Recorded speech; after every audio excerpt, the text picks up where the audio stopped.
प्रणब मुखर्जी के लिए राजघाट में स्मारक बनाने की मंजूरी।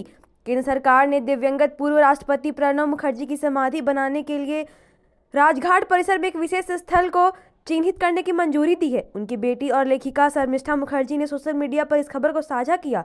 उन्होंने प्रधानमंत्री नरेंद्र मोदी का आभार व्यक्त करते हुए कहा कि यह निर्णय अप्रत्याशित और सराहनीय है, क्योंकि इस स्मारक की मांग परिवार ने नहीं की थी। दिल्ली विधानसभा चुनाव 2025 की तारीख घोषित। चुनाव आयोग ने मंगलवार को दिल्ली विधानसभा चुनाव की तारीख घोषित की है। दिल्ली की सभी 17 विधानसभा सीटों पर मतदान 5 फरवरी को होगा और परिणाम 8 फरवरी को घोषित किए जाएंगे। मौजूदा विधानसभा का कार्यकाल 23 फरवरी को समाप्त हो रहा है, इसलिए नई सरकार बनाने के लिए यह चुनाव तय किए गए हैं। चुनाव के साथ ही दिल्ली के आदर्श आचार संहिता लागू हो गई है। सुप्रीम कोर्ट का कर्नाटक सरकार को अल्टीमेटम, 2 महीने में फैसला ले। सुप्रीम कोर्ट ने कर्नाटक सरकार को चिक्कमगलुरु की दत्तपीठ पर हिंदू मुस्लिम पूजा विवाद में फैसला लेने के लिए 8 हफ्तों का समय दिया है। अदालत ने चेतावनी दी कि देरी पर जुर्माना लगेगा। 2018 में कर्नाटक हाईकोर्ट ने सरकार के केवल मुस्लिम पुजारी को पूजा की अनुमति देने के फैसले को अनुच्छेद 25 का उल्लंघन बताया था। चुनाव आयुक्त ने मुक्त स्कीमों पर बोले, बताएं राज्य की आर्थिक स्थिति। राजधानी दिल्ली में विधानसभा चुनाव का ऐलान करते हुए मुख्य चुनाव आयुक्त राजीव कुमार ने वोटर लिस्ट, ईवीएम से लेकर वेटिंग परसेंटेज तक उठाए जा रहे सवालों पर उन्होंने जवाब दिया। उन्होंने मुक्त वाली स्कीमों पर कहा कि यह मामला अदालत में विचाराधीन होने की वजह से उनके हाथ बंधे हुए हैं। इससे आर्थिक हालात बिगड़ने का जिक्र करते हुए कहा कि आने वाली पीढ़ियों के भविष्य को गिरवी नहीं रखा जा सकता। कहा कि राजनीतिक दलों को बताना चाहिए कि उनके वादों का राज्य की आर्थिक हालात पर क्या असर होगा।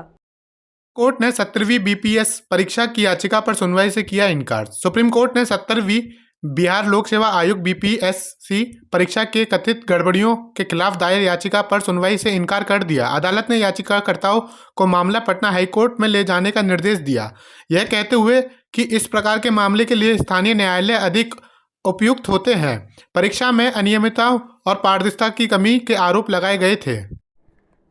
चुनाव आयुक्त राजीव कुमार ने ईवीएम और वेटिंग प्रक्रिया पर सफाई दी।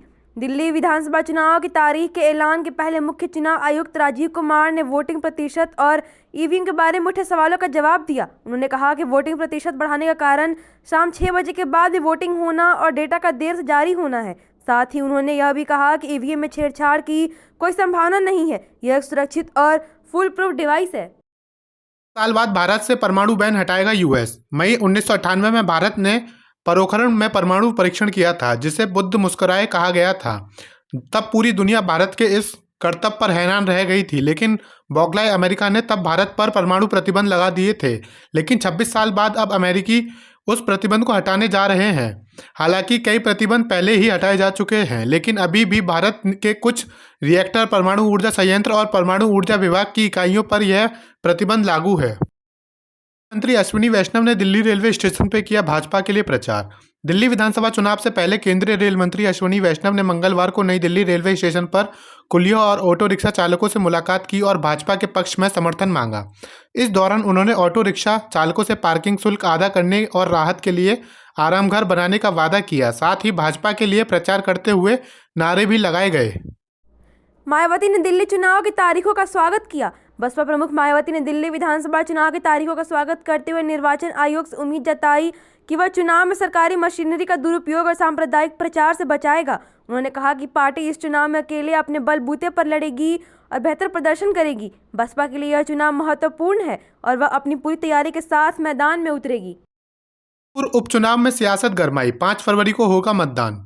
अयोध्या के मिल्कीपुर विधानसभा सीट पर उपचुनाव की तारीख का ऐलान हो गया है। 5 फरवरी को मतदान होगा और 8 फरवरी को मतगणना होगी। इस सीट पर मुख्यमंत्री योगी आदित्यनाथ की नजरें हैं, जबकि सपा भी इसी सीट पर कब्जा जमाने के लिए तैयार है। भाजपा इस सीट पर मिली पिछली हार का बदला लेने की कोशिश करेगी, जिससे राजनीतिक माहौल और भी गर्मा गया है।